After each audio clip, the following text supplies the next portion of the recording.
Now, our great producing staff found that Darnold actually gave credit to Brock Purdy. I saw that. I thought you were going to bring that up. Well, I didn't want to lead with that. I want to kind of back into it. No, I think that's, and I've heard the same thing, is that Darnold thought he was so cognitively sharp, is that Brock Purdy and Darnold got along great, and Darnold told people that I know, he said, that's the smartest player I've ever played with. So I'm not doubting Brock's smart, but he, to his credit, that's really why Brock's in the league.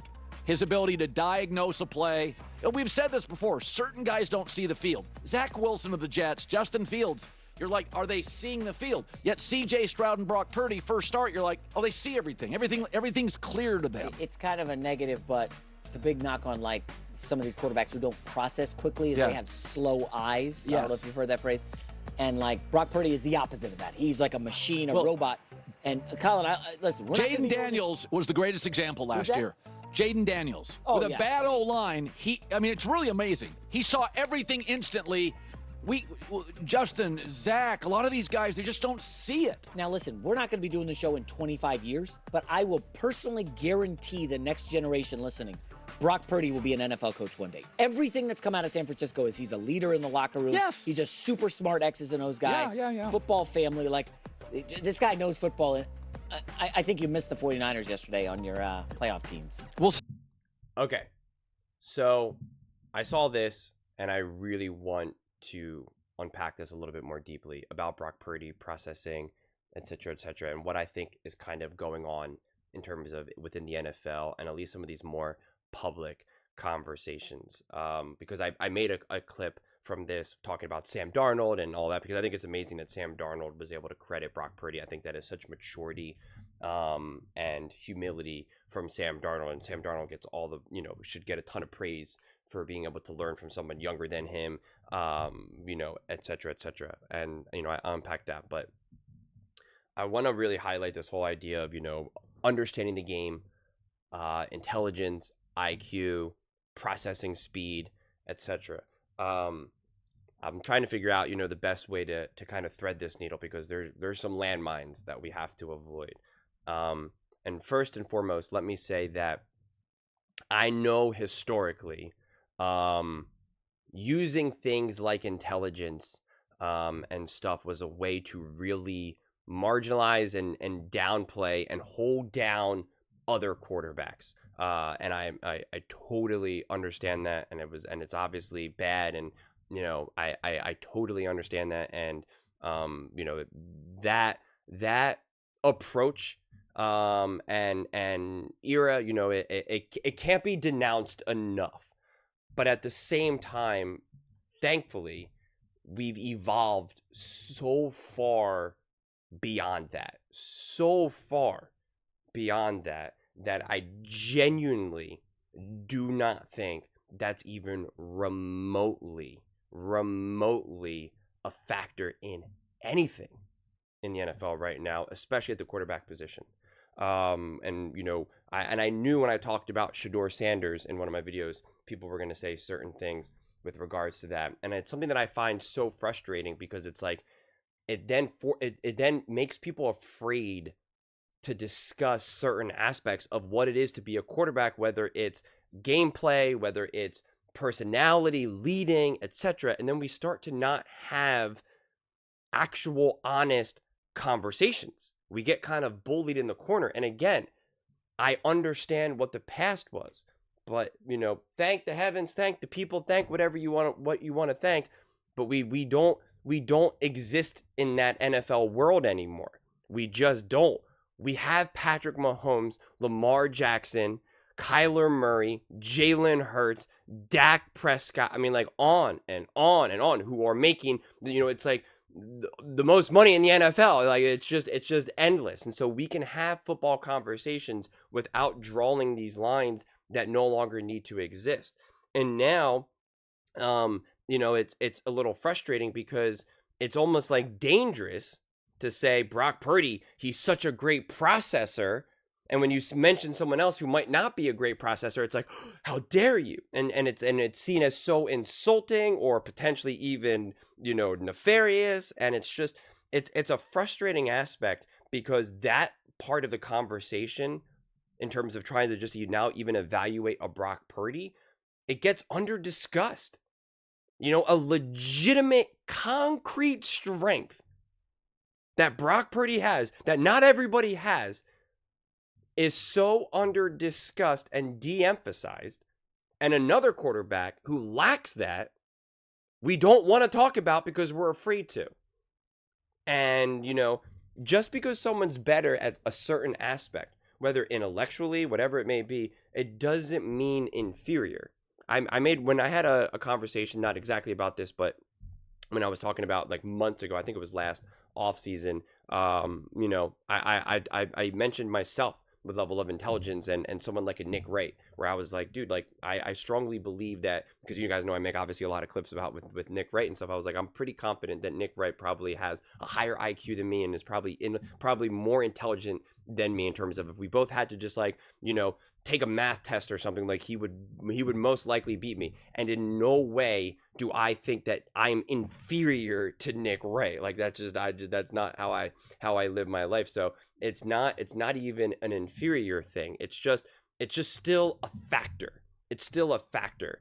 I think that I could be, again, let's just keep the thing with Nick, since it's most relevant for this conversation and this channel specifically. It's like, I think that I could be right in a conversation more so than Nick, but if we're on live television going back and forth, he'll be sharper at debating and he'll be able to pull up stats that like I can't recall, because that's just kind of his strengths, right? And that, again, that just is what it is. In a lot of ways, it's kind of how he's made his own career and how he's been able to have his levels of success. But it's an aspect of quarterbacking that we've become afraid to discuss, and it's a shame, because we then just get further from the truth, and we'll make excuses for players that maybe don't have it, or we then de-emphasize for other quarterbacks that do. And again, for like the fifth time in this video, I understand what the past was, but fortunately we are not there anymore. So we can have these conversations and have them transcend any of the issues of the past, because it's just not a thing right now. And so I just think, because again, it's beyond that, because you have players who seem to be sluggish in that regard, that transcend stereotypes, and other players that are amazing that transcend stereotypes, and whatever it may be.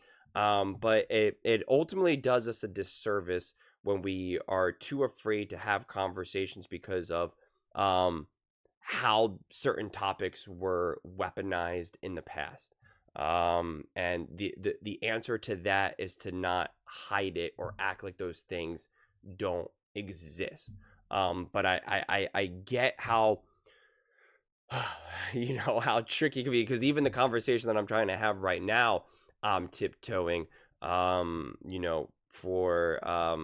many reasons, quite frankly, but first and foremost, it's difficult to have this question when you're just making a video and there's not like another person to have this conversation in a back and forth fashion where you can clarify certain points, drill down on certain points. If you misspeak, someone say, wait, do you mean this? And it's like, oh yeah, that's what I meant. I didn't mean this other thing.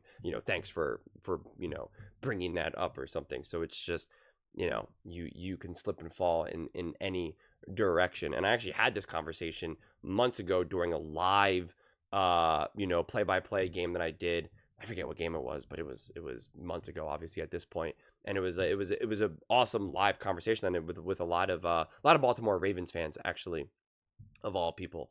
And I just think that, yeah, it's just an unfortunate aspect that I think we are kind of experiencing right now, that there's such a fundamental aspect of what it is to be a football player, and that we don't talk about, essentially. And I love that what Colin brought up with Jaden, because that's what I kept saying all last season.